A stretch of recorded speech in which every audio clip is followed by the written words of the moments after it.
अस्सलाम वालेकुम। This is me कायनात नूर। और आज का जो हमारा टॉपिक है वो है नाइन्थ क्लास की फ़िज़िक्स का चैप्टर 1। उसको हम आज स्टार्ट करेंगे। तो जो हमारा चैप्टर है वो basically physical quantities and measurement है। तो इसका जो फर्स्ट टॉपिक है, वेरी फर्स्ट टॉपिक, वो था introduction to physics. Last video में, लास्ट लेक्चर में हमने बड़ी डिटेल और डीपली हमने इंट्रोडक्शन टू फ़िज़िक्स को डिस्कस किया था।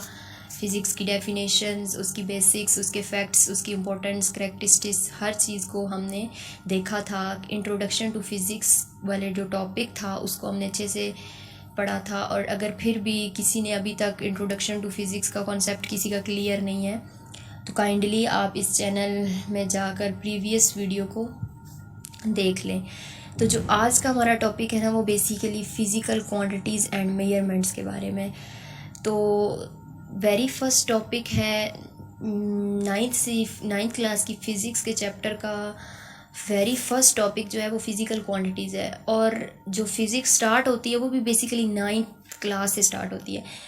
तो वेरी फर्स्ट टॉपिक होने से भी कुछ मतलब हो सकता है कि इसकी भी कोई इम्पोर्टेंस है, मतलब इस वर्ड की या इस टॉपिक की भी इम्पोर्टेंस होगी फ़िज़िक्स में, इसीलिए तो वेरी फर्स्ट टॉपिक है फ़िज़िकल क्वांटिटीज़। तो सबसे पहले हम ये देख लेते हैं कि फ़िज़िकल क्वांटिटीज़ बेसिकली कौन सी क्वांटिटीज़ होती हैं। Those quantities which are measurable are known as physical quantities. इसकी डेफिनेशंस किस तरह से लेते हैं कि हर वो क्वांटिटी जिसको हम मेजर कर सकते हैं या जिसको हम काउंट कर सकते हैं, बेसिकली वही हमारे पास फ़िज़िकल क्वांटिटी होती है। अब हाँ, बहुत सी चीज़ें हैं, जैसे कि आपको बोर्ड नज़र आ रहा हो या कोई भी चीज़ नज़र आ रही हो, आपको उसकी लंबाई मालूम करनी हो, ऊंचाई, चौड़ाई, कुछ भी, तो आप इजीली मेजर कर सकते हैं। मीन्स की फ़िज़िकल क्वांटिटीज़ की बहुत सारी एग्जांपल्स हैं। आप हर तरह से बहुत सी ऐसी चीज़ें हैं जिनको आप मेजर कर सकते हैं। चाँद का ज़मीन से कितना डिस्टेंस है उसको मेजर कर सकते हैं। पाकिस्तान का वेस्टर्न कोई भी कंट्री है उससे कितना डिस्टेंस है उसको मेजर कर सकते हैं। मतलब बहुत सी चीज़ें हैं फ़िज़िकल क्वांटिटीज़ में, जिसको हर वो चीज़ जिनको हम मेजर कर सकते हैं वो बेसिकली फ़िज़िकल क्वांटिटी होती है। तो इसकी इम्पोर्टेंस क्या है हम वो देख लेते हैं। हम छोटी सी एक एग्जांपल लेते हैं कि जिस तरह से अल्फ़ाबेट्स होते हैं, इंग्लिश में अल्फ़ाबेट्स होते हैं। अब वो जो हमारे पास 26 अल्फ़ाबेट्स होते हैं, जो कि बेसिक 26 अल्फ़ाबेट्स होते हैं, वो जिस तरह इंग्लिश लैंग्वेज में इम्पोर्टेंट होते हैं, same like as physical quantities जो है वो फिज़िक्स में इम्पोर्टेंट होती हैं। अब आप सबको पता है कि अल्फ़ाबेट्स जो होते हैं, इंग्लिश के जितने भी वर्ड्स हैं वो कहाँ से कंबाइन होते हैं, वो सारे अल्फ़ाबेट्स से कंबाइन होते हैं। आप कोई भी वर्ड उठा के देख लें तो वो अल्फ़ाबेट्स को ही कंबाइन करके एक कोई ना कोई वर्ड बनाया जाता है। इट्स मीन कि जो कोर और बेसिक है वो अल्फ़ाबेट्स ही हैं। सेम लाइक एज जो फिज़िकल क्वांटिटीज़ हैं वो बहुत ज़्यादा इम्पोर्टेंट होती हैं फ़िज़िक्स में। अब अगर कोई शख्स इस बात का क्लेम करता है कि वो तो हर चीज़ को मेजर कर सकता है, देखने में तो ऐसे ही लगता है कि हर चीज़ मेजर हो सकती है। जैसा कि मैं बोल रही हूँ तो मेरी जो साउंड है हम उसको भी मेजर कर सकते हैं, उसकी स्पीड मेजर कर सकते हैं कि कितनी स्पीड से ये मैं बोल रही हूँ, ये सारी चीज़ें हम मेजर कर सकते हैं। लेकिन कुछ चीज़ें ऐसी भी होती हैं जिनको हम मेजर नहीं भी कर सकते होते।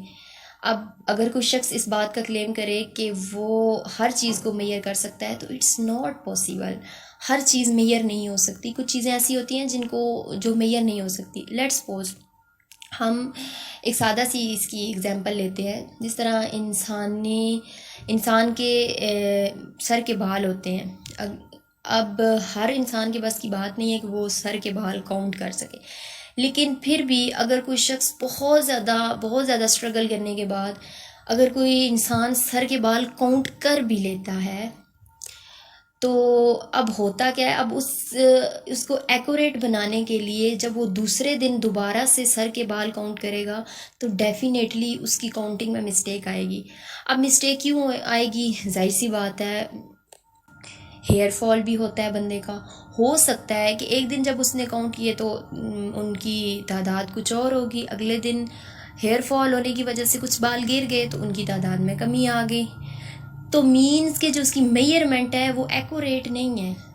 उसमें एक्यूरेसी नहीं होती। तो इसी तरह बहुत सी कुछ चीज़ें ऐसी होती हैं जिनको हम एक्यूरेटली मेजर नहीं कर सकते। वो जो तमाम चीज़ें होती हैं ना, वो बेसिकली नॉन फिज़िकल क्वांटिटीज़ के बारे में होती हैं। अब हम नॉन फिज़िकल क्वांटिटीज़ को देख लेते हैं थोड़ा सा। Non physical quantities those quantities which are not measurable, ये जिनको हम मेजर नहीं कर सकते, वो बेसिकली नॉन फिज़िकल क्वांटिटीज़ होती हैं। छोटी सी इसकी एग्जांपल्स देख लेते हैं, जैसे कि डिप्रेशंस, फीलिंग्स, इमोशंस, केयर्स। ऐसी जो चीज़ें होती हैं ना, वो बेसिकली नॉन फिज़िकल क्वांटिटीज़ होती हैं, क्योंकि हम उनको मेजर नहीं कर सकते। आज तक कभी किसी ने, हम में से किसी ने कभी ये वर्ड यूज़ नहीं किया कि मैं तुमसे 2 किलो प्यार करता हूँ, या मैं इतने मीटर या इतने किलोमीटर, मैं 4 किलोमीटर तुमसे नफ़रत करता हूँ। ऐसी मतलब ऐसी वर्डिंग तो हम यूज़ नहीं करते। ये जो इमोशंस होते हैं, इंसान की फीलिंग्स होती हैं, ये नॉन फिज़िकल क्वांटिटीज़ होती हैं, क्योंकि हम इनको मेजर नहीं कर सकते। तो बेसिकली ये जो तमाम होती हैं, ये नॉन फिज़िकल क्वांटिटीज़ होती हैं। अब जो कॉमन पॉइंट्स हैं, वो जो हर फिज़िकल क्वांटिटीज़ हैं, उनमें 2 पॉइंट्स जो होते हैं, या 2 जो चीज़ें होती हैं ना, वो हर फिज़िकल क्वांटिटी में कॉमन होती है। कॉमन मीन के वो उनमें लाजमी होती है। हर फिज़िकल क्वांटिटी जो है उसमें 2 चीज़ें जो हैं वो लाजमी कॉमन होती हैं। अब वो 2 चीज़ें हमारे पास कौन सी हैं? सबसे पहली चीज़ हमारे पास न्यूमेरिकल मैग्नीट्यूड, और दूसरी चीज़ है हमारे पास यूनिट। अब ये न्यूमेरिकल मैग्नीट्यूड और यूनिट, ये क्या चीज़ होती है? इसके लिए एग्जाम्पल देखते हैं। लेट्स सपोज कि हम कहीं जाते हैं, किसी भी शॉपकीपर के पास कहीं भी जाते हैं, कोई स्टोर से कोई चीज़ लेने जाते हैं, हम कपड़े वाली दुकान पे जाते हैं, तो हम उससे ये कहते हैं कि 2 मीटर कपड़ा दे दो। दही लेने जाते हैं, 1 किलो दही दे दो। मतलब इस तरह से हम बात करते हैं कि अगर मैं आपको कहूँ कि आप इस बोर्ड की लेंथ को जो है वो फाइंड आउट करो या उसको मेजर करो, तो आप मुझसे ये इस बात की डिमांड करेंगे कि ये 30 सेंटीमीटर है, ना कि आप ये कहेंगे कि 30 है। तो डेफिनेटली जब हम फिज़िकल क्वांटिटी को एक्सप्रेस करते हैं, तो वो 2 चीज़ें होती हैं। जिस तरह से मैंने अभी आपसे कहा 30 सेंटीमीटर, तो जिसमें 30 है वो न्यूमेरिकल मैग्नीट्यूड है, मतलब न्यूमेरिकल वैल्यू है, लेकिन इसके साथ जो मैंने सेंटीमीटर लगाया ना, वो बेसिकली यूनिट है। तो ये एक पॉइंट था फिज़िकल क्वांटिटी का कि हर फिज़िकल क्वांटिटीज़ के पास 2 जो चीज़ें होती हैं वो कॉमन होती हैं, एक न्यूमेरिकल मैग्नीट्यूड और एक यूनिट। इन दोनों को कंबाइन करने से ही फिज़िकल क्वांटिटी बनती है। नेक्स्ट जो हमारा टॉपिक है वो टाइप्स ऑफ फिज़िकल क्वांटिटीज़ हैं, कि फिज़िकल क्वांटिटीज़ की कितनी टाइप्स होती हैं। तो फिज़िकल क्वांटिटीज़ की बेसिकली 2 टाइप्स होती हैं, एक बेस्ड क्वांटिटी होती है और एक डिराइव्ड क्वांटिटी होती है। अब जैसा कि नाम से ज़ाहिर हो रहा है कि बेस मीन बुनियादी, वो क्वांटिटीज़ जो बुनियादी हों, नेचरली वो हों, उनको किसी चीज़ से बनाया ना गया हो, लेकिन वो बुनियादी तौर पे इतनी हों, जैसा कि अल्फ़ाबेट्स हैं। इसी तरह उर्दू में हरूफ तहज्जी आते हैं। तो ये जो चीज़ें हैं ना, ये एज इट थी। इनसे जब हम इंग्लिश का कोई भी वर्ड बनाते हैं तो अल्फ़ाबेट्स को कंबाइन करके बनाते हैं। तो ये जो 26 अल्फ़ाबेट्स होते हैं, ये एज इट ही रहते हैं। तो ये जो चीज़ें हैं, ये जो 26 अल्फ़ाबेट्स हैं या हरूफ तहज्जी उर्दू में, ये बेसिकली बुनियादी हैं, बेस्ड क्वांटिटीज़ हैं। ये इनको हम बेस्ड क्वांटिटीज़ कहते हैं। हम इसकी डेफिनेशन इस तरह से भी ले सकते हैं कि those quantities which make foundation for others, means के वो क्वांटिटीज़ जो बुनियाद बनते हैं दूसरी क्वांटिटी को बनाने के लिए। जिस तरह से अल्फ़ाबेट्स बुनियाद बनते हैं इंग्लिश के हरूफ को बनाने के लिए, हम इस तरह से कह सकते हैं कि ये जो तमाम क्वांटिटीज़ होती हैं, ये बेस्ड क्वांटिटीज़ में आती हैं। जैसा कि हमारे पेरेंट्स, अब वो हमारे लिए तो बेस हैं। वैसे तो पूरी दुनिया की जो तख्लीक हुई वो हज़रत आदम अलैहिस्सलाम और अम्मा हवा से हुई, तो हम कह सकते हैं कि वो हमारे लिए बेस्ड थे। हमारे लिए अब हमारे पेरेंट्स हैं, लेकिन जब पूरी दुनिया या ओवरऑल बात की जाए तो वो बेस्ड थे। तो ये जो बेस्ड क्वांटिटीज़ होती हैं ना, इनका एक करेक्टरिस्टिक्स ये भी होता है कि ये इंडिपेंडेंट ऑफ अदर्स होती हैं। ये किसी और पे डिपेंड नहीं करती, बल्कि जो दूसरी क्वांटिटीज़ होती हैं वो इन पे डिपेंड करती हैं। ज़ाहिर सी बात है, ये तो किसी से मिलके नहीं बनी होती, बल्कि इनसे आगे फर्दर जो क्वांटिटीज़ होती हैं ना, उनको बनाया जाता है। तो ये बेसिकली हमारे पास बेस्ड क्वांटिटीज़ होती हैं। अब जो बेस्ड क्वांटिटीज़ होती है ना, वो 7 जो होती हैं ना, वो बेसिक बेस्ड क्वांटिटीज़ होती हैं। हम फिज़िक्स में 7 क्वांटिटीज़ को बेस्ड क्वांटिटीज़ कहते हैं। अब हम देखते हैं कि वो 7 क्वांटिटीज़ कौन सी हैं। वो हमारे पास होती हैं length, mass, time, temperature, electric current, amount of substance और लाइट ऑफ इंटेंसिटी। ये जो हमारे पास 7 बेसिक क्वांटिटीज़ हैं, ये बेस क्वांटिटीज़ होती हैं। इसके बाद हमारे पास आ जाता है डिराइव्ड क्वांटिटीज़। तो वो कौन सी क्वांटिटीज़ हैं जिनको हम डिराइव्ड क्वांटिटीज़ कहते हैं? नाम से ही ज़ाहिर हो रहा है कि डिराइव्ड है। डिराइव्ड मीन किसी से इसको बनाया गया है, मतलब इसको अखज़ किया गया है किसी और क्वांटिटी से, इसको डिराइव किया गया है। तो those quantities which are derived from based quantities are known as derived quantities. हम इसकी डेफिनेशन इस तरह से भी लेते हैं, हम इसको इस तरह से भी कह सकते हैं, those quantities other than based quantities, वो तमाम क्वांटिटीज़ जो बेस्ड क्वांटिटीज़ के अलावा हैं वो सारी भी डिराइव्ड क्वांटिटीज़ आती हैं। Those quantities which are depend on based quantities, वो तमाम क्वांटिटीज़ जो बेस्ड क्वांटिटी पे डिपेंड करती हैं, क्योंकि जाहिर सी बात है ये बनती बेस्ड क्वांटिटी से है। तो हम इन सब को क्या कहते हैं, हम इनको डिराइव्ड क्वांटिटीज़ कहते हैं। एक और डेफिनेशन के थ्रू हम ये भी कह सकते हैं कि those quantities which are expressed in term of base quantities, मतलब कि वो इन क्वांटिटी को जब हम खोल के देखते हैं या इनको जब ओपनली हम जब देखते हैं तो इन क्वांटिटीज़ के अंदर होती बेसिकली बेस्ड क्वांटिटीज़ हैं, क्योंकि ये क्वांटिटीज़ जो हैं ये बनती ही बेस्ड क्वांटिटी से हैं। अब फॉर एग्ज़ाम्पल स्पीड देख लें, वेलोसिटी देख लें, एरिया, वॉल्यूम, प्रेशर, वर्क, जब आप इनके फार्मूलाज पे भी गौर करेंगे और इन चीज़ों पे देखेंगे तो उनके अंदर आपको बेस्ड क्वांटिटीज ही मिलेंगी, क्योंकि ये जो हैं ये बेसिकली उन्हीं क्वांटिटीज से मिलके बनी होती हैं। ये तो था हमारा फर्स्ट टॉपिक जो था फिज़िकल क्वांटिटी के बारे में। तो हमने डिस्कस किया कि फ़िज़िकल क्वांटिटीज़ क्या होती हैं, फिर हमने उनकी टाइप्स के बारे में देखा, उसमें क्या चीज़ कॉमन होती है, हमने वो चीज़ डिस्कस की। तो जो इससे नेक्स्ट हमारा टॉपिक है वो है इंटरनेशनल सिस्टम ऑफ यूनिट। तो इस टॉपिक को समझने से पहले मैं आपसे एक बात क्लियर करना चाहती हूँ कि बेसिकली होता क्या है। जब भी हम जाते हैं, वही बात, जब किसी स्टोर पे जाते हैं, किसी कपड़े वाली दुकान के पास जाते हैं, तो आपने देखा होगा कि कपड़े को मापने के लिए उसके पास एक तराजू होता है। इसी तरह हम किसी शॉप पे जाते हैं, उनके पास भी एक इंस्ट्रूमेंट होता है चीज़ों को मापने के लिए। ज़रूरी नहीं है हर चीज़ काउंट ही की जाए। फ़िज़िकल क्वांटिटीज़ में हर चीज़ काउंट नहीं की जाती, कुछ चीज़ों को मेजर किया जाता है, उनके लिए इंस्ट्रूमेंट्स यूज़ होते हैं। अब बेसिकली वो जो इंस्ट्रूमेंट्स यूज़ होते हैं, जैसे कि आप कभी शॉप पे जाओ तो वो किसी चीज़ को मापने के लिए जब वो एक इंस्ट्रूमेंट यूज़ करता है, साथ उसके पास वो कुछ पत्थर होते हैं, या इस तरह से उसने 1 kg और 250 और इस तरह के करके उसने वो बॉट्स रखे हुए होते हैं। तो बेसिकली बात करने का मतलब ये है कि वो आप कहीं पे भी चले जाएं ना, आप कहीं पे भी चले जाएं, एक चीज़ जब जो ऑथेंटिक बन जाती है वो वही रहती है। अब इतनी सी चीज़ को उन्होंने किस तरह से सेट किया हुआ है वो हर जगह पे वही होती है। मतलब कि 1 किलोमीटर में कितने मीटर आते हैं, इतनी चीज़ हमारे पास मीटर होगी, इतनी चीज़ हमारे पास 1 kg होगी, ये सब चीज़ें। तो ये जो 1 kg और ये इतने मीटर का किलोमीटर और ये सब चीज़ें थी, ये हमने नहीं बनाई थी। हुआ कुछ यूँ था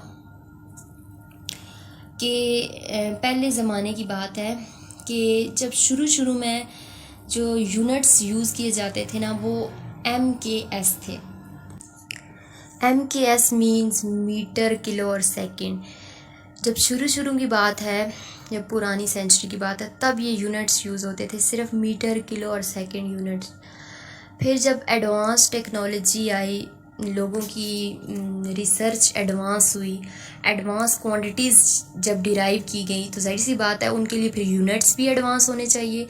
यूनिट्स बेसिकली यूनिट्स को हम किस तरह से डिस्क्राइब करते हैं कि once a thing is chosen, जब एक चीज़ किसी के लिए चूज़ कर ली जाती है तो वो बेसिकली उसका यूनिट बन जाती है और वो फिर वही उसका यूनिट रहता है।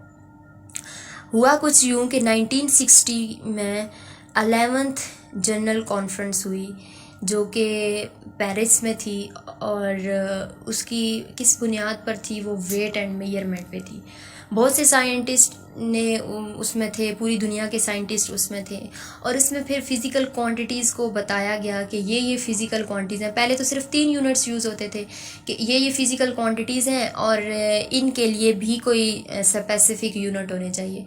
तो फिर उसके बाद हर फिज़िकल क्वांटिटी के लिए एक स्पेसिफिक यूनिट जो है वो बनाया गया, और उस टाइम से अब तक वो जो, और फिर उन यूनिट्स को इंटरनेशनली नाम दिया गया कि वो इंटरनेशनली हर जगह पर वो वही यूनिट्स यूज़ होंगे, और आज तक वो वही यूनिट्स यूज़ हो रहे हैं तमाम क्वांटिटीज़ के लिए। जो यूनिट्स बनाए गए थे वो आज भी वही यूज़ हो रहे हैं। तो ये जो इंटरनेशनल सिस्टम ऑफ यूनिट्स का एक कॉन्सेप्ट था वो बस यही था कि 1960 में जो कॉन्फ्रेंस हुई थी उसमें बहुत से दुनिया भर के साइंटिस्ट ने उस कॉन्फ्रेंस में शामिल थे, और फिर वेट एंड मेजरमेंट के बारे में उन्होंने जितने भी यूनिट्स बनाए, डिफरेंट क्वांटिटीज़ के बारे में जितने भी यूनिट्स बनाए, वो उनको इंटरनेशनली नाम दिया गया। अब इसमें इसकी भी दो टाइप्स थी। जो इंटरनेशनल सिस्टम ऑफ यूनिट्स थे वो भी दो तरह के इंटरनेशनल सिस्टम ऑफ यूनिट्स थे। अब वो दो तरह से क्यों थे? क्योंकि हमारे पास जो फिज़िकल क्वांटिटीज़ हैं वो बेसिकली दो टाइप्स की हैं। कुछ बेस्ड क्वांटिटीज़ हैं, कुछ हमारे पास डिराइव्ड क्वांटिटीज़ हैं, जिनको हमने अभी अभी एक्सप्लेन किया कि हमारे पास बेस्ड क्वांटिटीज़ कौन सी होती हैं और डिराइव्ड क्वांटिटीज़ कौन सी होती हैं। तो जो यूनिट्स बेस क्वांटिटी के लिए बनाए गए थे उनको हमने बेस यूनिट्स का नाम दिया, और जो डिराइव्ड क्वांटिटीज़ के लिए यूनिट्स बनाए गए थे उनको हमने डिराइव्ड यूनिट्स का नाम दिया। जैसा कि हमने डिराइव्ड क्वांटिटीज़ देखी, वेलोसिटी देखी, उसका मीटर पर सेकंड यूनिट बनाया, एक्सेलरेशन मीटर पर सेकंड का स्क्वायर, इसी तरह प्रेशर, वर्क, जूल, न्यूटन, और इस तरह के जितने भी यूनिट्स थे वो डिराइव्ड क्वांटिटीज़ के लिए थे, इसलिए उनको डिराइव्ड यूनिट्स का नाम दिया गया। और बेस क्वांटिटीज़ जैसे लेंथ, मास, टाइम, ये वो, तो उनके लिए जो मीटर, सेकंड, केजी, केल्विन, ये जो तमाम चीज़ें थी, ये बेस क्वांटिटीज़ को, ये यूनिट्स बेस क्वांटिटीज़ के लिए थे, इसलिए हमने इनको बेस यूनिट्स का नाम दिया। अब नेक्स्ट टॉपिक जो है वो है हमारा प्रीफिक्सेस। तो बेसिकली हम देखेंगे कि प्रीफिक्सेस क्या होता है। जैसा कि नाम से ही ज़ाहिर हो रहा है, प्री मतलब पहले।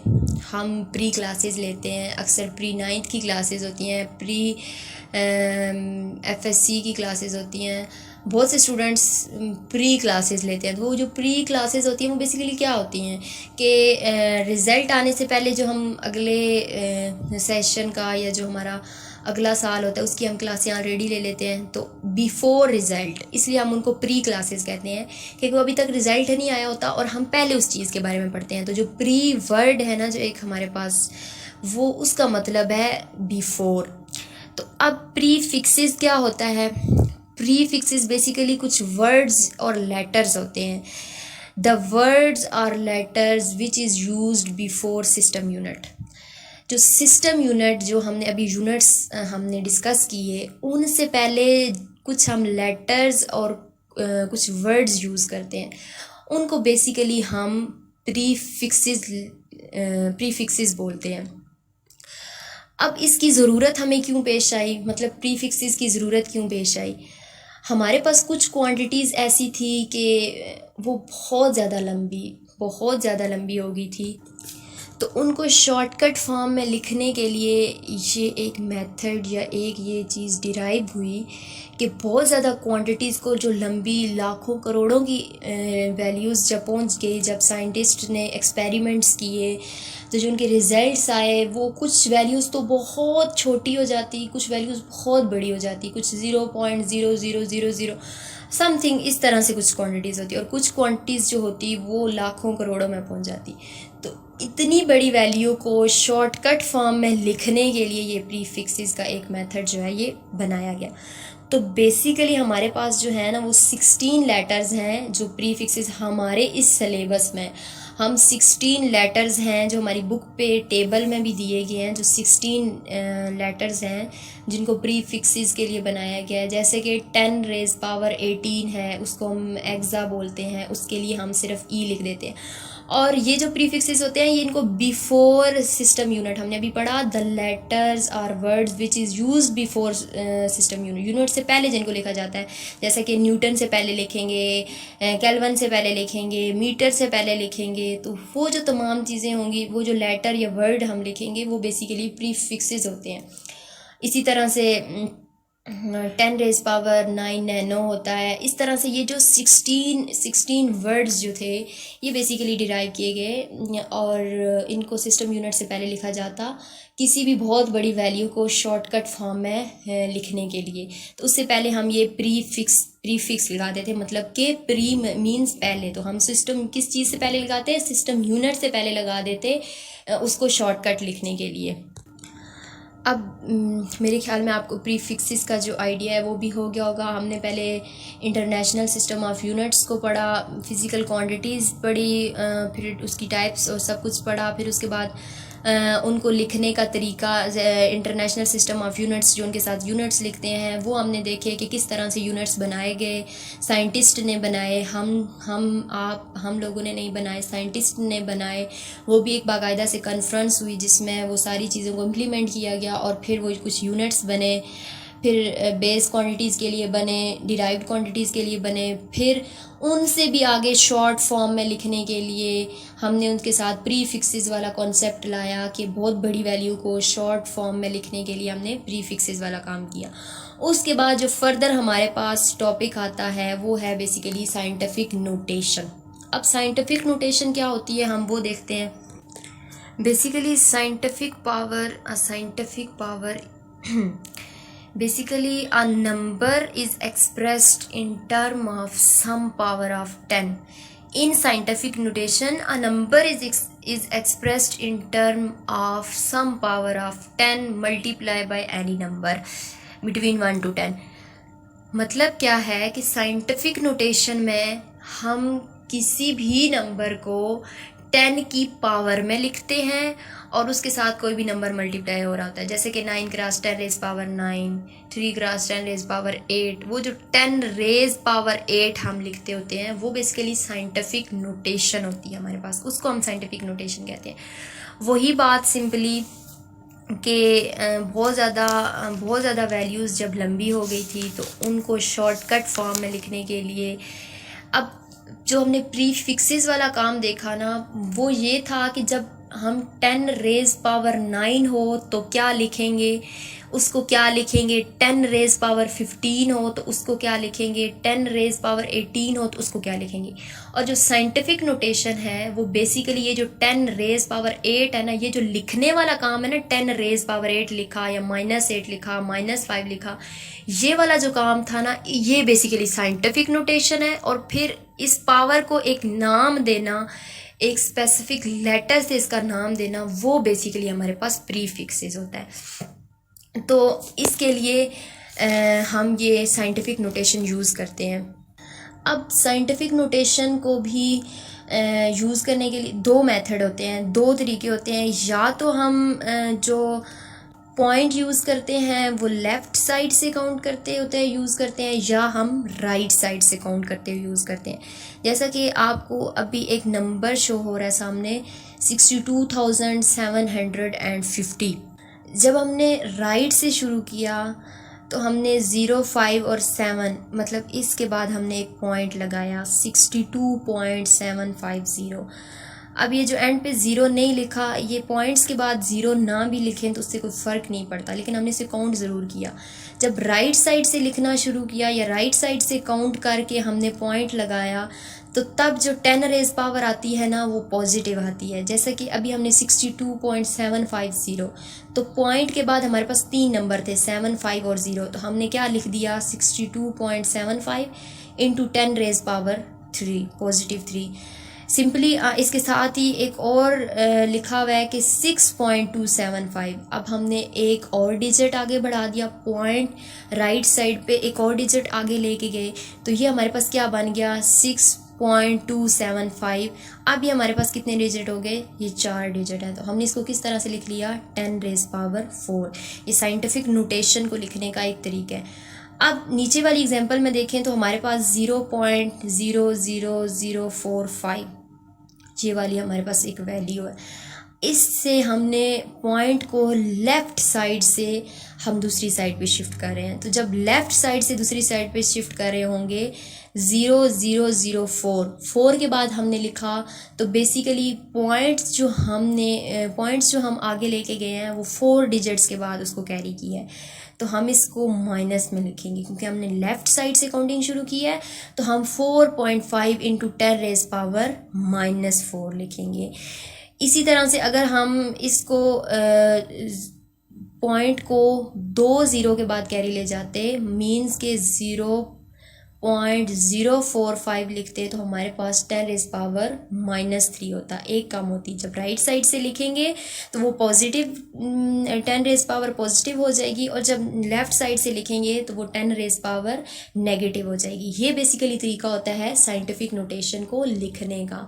तो हमने देख लिया कि क्वांटिटीज़ को किस तरह से लिखते हैं, यूनिट्स लिखते हैं, फिर उसकी साइंटिफिक नोटेशन किस तरह से बनाते हैं जब हमारे पास बहुत बड़ी वैल्यू हो जाती है। कभी कभी होता है ऐसे 3,84,975 ऐसे बड़ी बड़ी वैल्यूज़ आ जाती हैं, तो उनको हम शॉर्ट फॉर्म में लिखने के लिए सबसे पहले उसका हम साइंटिफिक उसकी नोटेशन बनाएंगे, उसमें पॉइंट लगाएंगे राइट या लेफ़्ट दोनों साइडों से, जो कुछ भी जिस तरह से भी हम पॉइंट लगाएंगे, फिर वो पॉइंट लगाएंगे। फिर उसके बाद 10⁻³ हमारे पास कितनी बनती है, 5 बनती है, 6 बनती है, -5 बनती है, -6 बनती है, उसके लिए हम रिलेटेड टू प्रीफिक्सेस देखेंगे। और ये हम टेबल हमें याद करना होगा। ये जो हमारे पास 16 वर्ड्स का प्रीफिक्सेस का टेबल है उसको हमने याद करना है कि जब हमारे पास 10⁻³ ये होगा तो तब क्या लिखेंगे, 10⁻³ ये होगा तो तब क्या लिखेंगे। ये वाला जो टेबल है ये हमें याद करना होगा। फिर हम इस टेबल की मदद से देखेंगे साइंटिफिक नोटेशन को यूज़ करके, जो हमारे पास डिजिट बनेगा, जितनी 10⁻³ बनेगी उस पावर को हम प्रीफिक्सेस वाले टेबल में जाके देखेंगे, और फिर उसको हम यूनिट्स के साथ लिख देंगे। ये नहीं है कि अब हमारे पास कोई चीज़ है तो हम मीन्स के 3.4 इंटू 10⁻³ मीटर बन रही है, तो जब 10⁻³ को देखेंगे तो वो बेसिकली हमारे पास किलो होता है। तो हम ऐसा नहीं करेंगे कि सिर्फ किलो लिख देंगे, नहीं, जो प्रीफिक्सेस होते हैं उनको सिस्टम यूनिट के साथ लिखा जाता है। तो वो हम किलोमीटर लिखेंगे या किलो वॉट, अगर वॉट वाला यूनिट है तो उसको हम किलो, और अगर वर्क की बात हो रही है तो किलो जूल लिखेंगे। इसी तरह से जो यूनिट्स हैं, न्यूटन होगा तो किलो न्यूटन लिखेंगे, और इस तरह से करके हम लिखेंगे। लेकिन सिस्टम यूनिट्स जो हैं वो इंटरनेशनली उनको डिराइव किया गया था, मींस कि वो हर क्वांटिटी के साथ सिस्टम यूनिट्स जो हैं वो चेंज नहीं होंगे। हम बाकायदा से प्रीफिक्सेस अपनी तरफ से ऐड करते हैं अपनी सिंप्लिसिटी के लिए। बहुत बड़ी वैल्यू को शॉर्टकट में लिखने के लिए हम प्रीफिक्सेस और साइंटिफिक नोटेशन वाला मेथड यूज़ करते हैं, लेकिन इसका हरगिज़ मतलब नहीं है कि हम साथ से सिस्टम यूनिट्स जो हैं वो गायब कर दें, ऐसा नहीं है। जब हम न्यूमेरिकल्स करेंगे तो उसमें जो सिस्टम यूनिट होता है बाकायदा से उसके 1 या 2 कोई भी जब न्यूमेरिकल होता है उसके साथ उसके मार्क्स जब लिख दिए जाते हैं, तो अगर वो 5 मार्क्स का है तो अब किस तरह से कंट्रीब्यूशन की हुई है वो तो टीचर पे डिपेंड करता है। लेकिन सम टाइम ऐसे होता है जब बोर्ड के एग्ज़ाम्स होते हैं 1 या 2 नंबर, वो साथ में सिस्टम यूनिट्स का भी होता है। तो जो हमारे पास ये बेस्ड क्वांटिटीज़ हैं या जो डिराइव्ड क्वांटिटीज़ हैं, बेसिकली उनके जितने भी यूनिट्स हैं, तो जैसे जैसे हम क्वांटिटीज़ को पढ़ेंगे तो साथ में उनके यूनिट्स को हमें याद रखना होगा। उनके यूनिट्स को याद रख के ही तो हम कोई भी हमारे पास क्वेश्चन आएगा या कोई भी हमारे पास न्यूमेरिकल आएगा तो हम उसके साथ उसका यूनिट्स जो है वो बाकायदा से लगाएंगे। तो ये थे आज के हमारे छोटे छोटे टॉपिक्स। जो बेसिक टॉपिक था वो तो बेसिकली फ़िज़िकल क्वांटिटीज़ का ही था, क्योंकि हमारा जो चैप्टर है वो फ़िज़िकल क्वांटिटीज़ एंड मेजरमेंट के बारे में है। तो हमने आज की इस शॉर्ट सी वीडियो में हमने फ़िज़िकल क्वांटिटीज़ के बारे में देखा। अभी तक हम इसके मेजरमेंट को नहीं देखा। इंशाल्लाह जो हमारी नेक्स्ट वीडियो होगी वो मेजरमेंट के बारे में होगी कि हम फ़िज़िकल क्वांटिटीज़ को जब मेजर करते हैं तो वो किस तरह से करते हैं, कौन से इंस्ट्रूमेंट्स हैं जिनको यूज़ करके हम फ़िज़िकल क्वांटिटीज़ को मेजर कर सकते हैं। तो उम्मीद करती हूँ कि आपको टॉपिक से रिलेटेड हर चीज़ जो है वो समझ आ गई होगी, और इसके बारे में जितनी भी कन्फ्यूजन होगी वो आपकी दूर होगी। तो नेक्स्ट वीडियो के लिए, नेक्स्ट टॉपिक को इजी वे में समझने के लिए stay active with us. For next video इंशाल्लाह इससे नेक्स्ट जो टॉपिक होगा वो उस पे वीडियो होगी, जो इंस्ट्रूमेंट्स जिसके थ्रू हम फ़िज़िकल क्वांटिटीज़ को मेयर करते हैं, वो तमाम इंस्ट्रूमेंट्स और उनका थोड़ा बहुत वर्किंग देखेंगे हम कि किस तरह से हम उन इंस्ट्रूमेंट्स को यूज़ करके और किस तरह से हम फ़िज़िकल क्वांटिटीज़ को बेसिकली हम मेयर करते हैं और किस तरह से उनको यूज़ करते हैं। वो जो तमाम इंस्ट्रूमेंट्स होंगे उनको आप अपनी लैब में भी देखते होंगे, क्योंकि वो लैब में भी इंस्ट्रूमेंट्स यूज़ होंगे। हम उन इंस्ट्रूमेंट्स के बारे में पहले डीपली पढ़ेंगे, फिर देखेंगे कि वो किस तरह से हम उनको यूज़ करके और हम फ़िज़िकल क्वांटिटीज़ के बारे में पढ़ते हैं या उसके बारे में देखते हैं कि किस तरह से होंगे। तो तब तक के लिए इजाज़त दें। अल्लाह हाफ़िज़।